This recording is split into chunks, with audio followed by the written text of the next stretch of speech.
Que el Señor les bendiga. Bienvenidos a un programa más del Ministerio Bíblico Palabra Viva. Mi nombre es Roxana Rodríguez y el día de hoy estaremos meditando en el capítulo 5 del libro del profeta Zacarías, desde el versículo 1 hasta el versículo 4, bajo el tema La maldición del rollo volante. Les invito a quedarse con nosotros. Zacarías 5. El rollo volante. De nuevo alcé mis ojos y miré, y he aquí un rollo que volaba. Y me dijo, ¿qué ves? Y respondí, veo un rollo que vuela, de 20 codos de largo y 10 codos de ancho. Entonces me dijo, esta es la maldición que sale sobre la faz de la tierra, porque todo aquel que hurta como está de un lado del rollo será destruido, y todo aquel que jura falsamente como está del otro lado del rollo será destruido. Yo la he hecho salir, dice Jehová de los ejércitos, y vendrá a la casa del ladrón y a la casa del que jura falsamente en mi nombre, y permanecerá en medio de su casa, y la consumirá con sus maderas y sus piedras. La palabra del Señor nos habla en el capítulo 5 del libro del profeta Zacarías acerca de dos faltas que traen maldición sobre la vida de aquellas personas que la practican. Y no solamente sobre la vida de ellas, sino también sobre sus casas. Es decir, estas acciones arrastran en una maldición también a su familia. Una de ellas es el robo y la otra es el falso testigo o el testigo falso. En este programa únicamente presentaremos una reflexión acerca del falso testigo, con la finalidad de prevenir a aquellas personas que sin darse cuenta incurren muchas veces en esta contravención. Cuando hablamos de un testigo falso es aquella persona que sin temor ni respeto emite un comentario muy diferente a la verdad respecto a un acontecimiento. Es aquella persona que da información sobre algo que vio, que conoce, pero de manera muy distinta o muy apartada de la verdad. En otras palabras, miente de lo que sabe o se le pregunta. Esta acción parece ser no tan relevante. Sin embargo, la palabra del Señor establece en el libro de Deuteronomio capítulo 19, versículos 15 al 20, la ley contra el testigo falso, donde dice la palabra del Señor: si algún malvado se presenta como testigo falso contra alguien y lo acusa de haber cometido un delito, las dos personas en pleito se presentarán ante el Señor y ante los sacerdotes y jueces que en aquellos días estén en funciones. Los jueces examinarán el caso con toda atención y si resulta falsa la declaración presentada por el testigo contra la otra persona, se le hará sufrir la misma sentencia que él quería para el otro. Así acabarían con la maldad que se halle en medio del pueblo. Y cuando los demás lo sepan, tendrían miedo y ya no se atreverían a cometer una acción tan mala. Al leer estos versículos que están situados en el libro de Deuteronomio, seguramente usted me dirá que esta es la aplicación de una ley civil que se imponía cada vez que alguien infringía una ley moral de Dios. Sin embargo, vemos que la palabra del Señor en este texto habla o se refiere a aquellas personas que levantan falso testimonio en contra de su hermano como personas perversas. También dice más abajo que eso es una maldad contra el prójimo. Por eso dice, así acabarían con la maldad que haya en medio del pueblo. Debemos entender que estas normas, aunque pertenecen al Antiguo Testamento y eran parte de la ley civil del pueblo de Israel, también nos dan a notar lo que era el carácter de Dios y cómo Dios juzga espiritualmente a su pueblo. Es decir, que a través de las leyes que estableció el Señor para su pueblo en el Antiguo Testamento, nosotros podemos tener un mayor entendimiento de la manera en que el Señor ve el pecado. Algunas veces cambiamos el sentido de los hechos de algún acontecimiento que hemos visto con la finalidad de no perjudicarnos o no perjudicar a alguien a quien nosotros le tenemos gran aprecio. Sin embargo, la palabra del Señor dice que hay un castigo para aquellos que se levantan a prestar falsas acusaciones e incriminar a personas falsamente. Para mi punto de vista, hay dos maneras de convertirnos en testigos falsos. La primera de ellas es cuando hablamos de algo que vimos o conocemos, cambiando el acontecimiento de los hechos. Esto tal vez con la finalidad de no perjudicarnos o tal vez de no perjudicar a alguien a quien nosotros le tenemos aprecio. Puede ser que también sea para beneficiarnos de algún modo de la situación. Pero ¿qué dice la palabra del Señor sobre esto? La palabra del Señor dice en el libro de Proverbios capítulo 19, versículo 5, que el falso testigo no quedará sin castigo y aquel que habla mentiras no escapará. Quiere decir que hay un juicio contra aquellas personas que se levantan falsamente a acusar a su prójimo o a incriminarlo de cosas que no ha hecho. Y esto se debe a que el Señor mandó a su pueblo, en el libro de Éxodo capítulo 20, versículo 16, que no levantara falso testimonio en contra de su prójimo.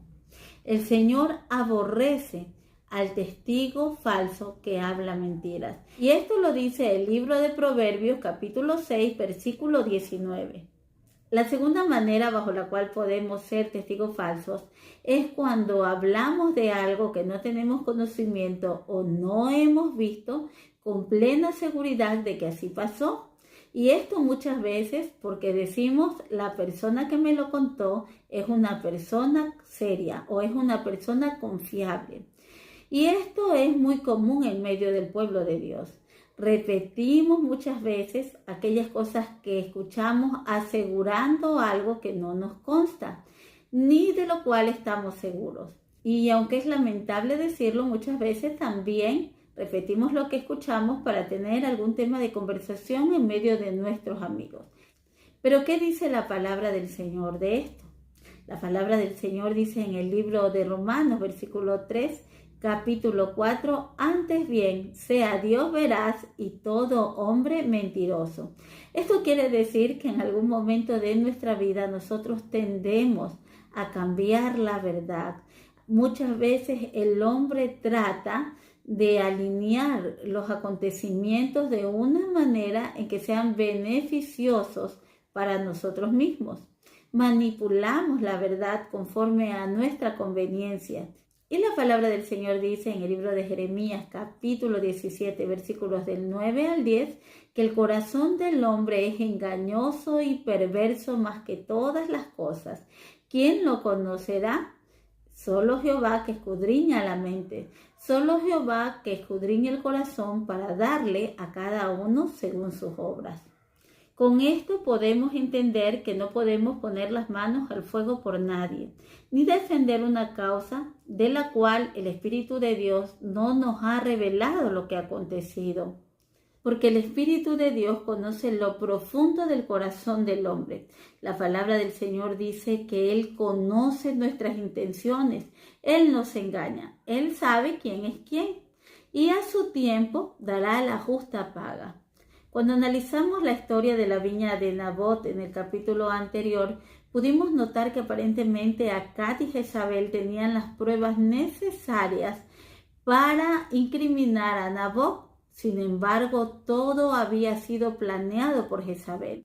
Creo que el pueblo del Señor, antes de animarse o de arriesgarse a repetir una historia que ha escuchado, tiene que consultarle al Señor cuál debe ser su posición y qué es lo que es verdad y qué es lo que no.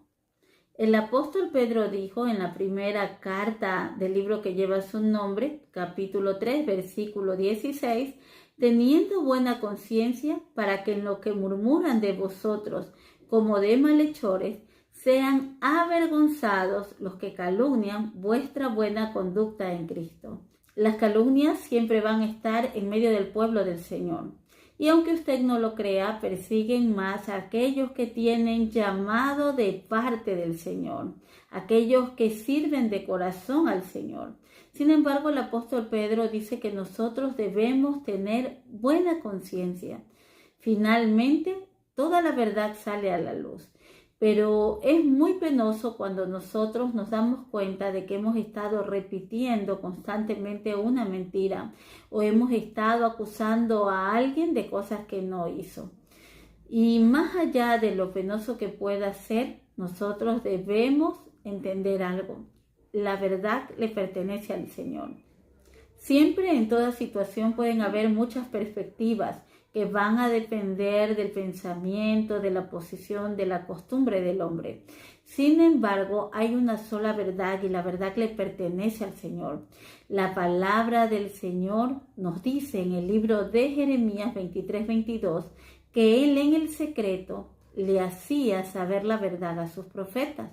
Y sin duda alguna, para aquellas personas que saben cómo entrar en la presencia del Señor en el secreto, deben tener conocimiento, que es en el secreto donde Dios revela aquellas cosas grandes y ocultas que nosotros no conocemos. Es en el secreto donde el Señor nos hace conocer la verdad a los hombres. Recordemos que el Espíritu Santo es el Espíritu de verdad y Él nos guiará a toda verdad. Sobre todas las cosas, algo que debe tener el pueblo del Señor es temor. Temor en todo lo que habla, temor en todo lo que manifiesta, más de personas que están sirviendo al Señor o que tienen algún cargo dentro de la iglesia. Para usted poder levantar una acusación en contra de un siervo de Dios o tal vez para hacer algún tipo de confrontación, usted tiene que estar seguro que es el Espíritu de Dios el que lo ha mandado a hablar. De lo contrario, lo más probable es que usted va a salir avergonzado. Tenga temor de pronunciar aquellas cosas que a usted no le constan o que el Espíritu de Dios no le ha revelado. Porque hay una maldición sobre aquellos que levantan falso testimonio en contra de los siervos de Dios o en contra de su prójimo. Cuando usted habla mal de una persona, usted contribuye a que el testimonio de esa persona sea destruido. Y Dios no lo va a tomar por inocente. Usted está aseverando que en realidad ha ocurrido algo que a usted no le consta, algo que usted no vio. Usted en realidad se está convirtiendo en un testigo falso. Cuando una persona se acerque a usted a hablarle mal de su prójimo, yo le sugiero que no lo escuche, porque esas conversaciones son profanas y terminan profanando la obra purificadora que el Espíritu de Dios ha hecho en su vida. Lo mejor que usted puede hacer para guiarse en algo, si es verdad o si es mentira, es preguntarle al Señor en el secreto. Algo que yo creo que hacemos muchas veces mal es que cuando alguien se acerca a hablarnos mal del prójimo, nos paramos a escucharlo. Sin embargo, estas conversaciones muchas veces son profanas y profanan la obra de santidad que el Espíritu de Dios ha comenzado a hacer en nuestras vidas. Porque estas conversaciones suelen llenarnos de malos pensamientos, suelen llenarnos de desconfianza, de incredulidad hacia muchas veces siervos de Dios. Yo creo que la guía más segura es el Espíritu Santo de Dios. Bajo Él estamos seguros. La maldición que viene sobre aquellos que hablan en contra de su prójimo, dice la palabra que es una maldición que entrará en su casa y no saldrá de allí. ¿Qué quiere decir esto? Que no solamente va a afectar a la persona que habla, sino también a los suyos. La palabra del Señor en este capítulo nos habla de un castigo que viene contra aquellas personas que desobedecen el mandamiento número 8 y número 9 de la ley de Dios. Hay teólogos que creen que no solamente se trataba de estos dos mandamientos, sino que también hacía referencia a los otros 8 mandamientos. Eso en realidad yo no lo discuto. Lo que yo sí entiendo por la palabra es que no nos es permitido ser testigos falsos o hablar de cosas que no conocemos en contra de nuestro prójimo y salir bien lidiados. La palabra del Señor dice que si nosotros nos prestamos para estas cosas, el hablar de alguien sin saber si en realidad es culpable o no, es hacer un juicio sin misericordia. La palabra del Señor dice que si nosotros hacemos juicio sin misericordia, también tendremos un juicio sin misericordia. En realidad creo que debemos cuidarnos de todo lo que decimos, porque con esto no solamente estamos cayendo nosotros en maldición, sino que arrastramos también a toda nuestra familia. Así que dejemos mejor de hablar de todo aquello que escuchamos o de aquello que alguien nos comentó, y mejor consultémosles al Espíritu Santo del Señor. Esto es todo por hoy. El Ministerio Palabra Viva les agradece su compañía y los espera en un próximo programa. Dios les bendiga.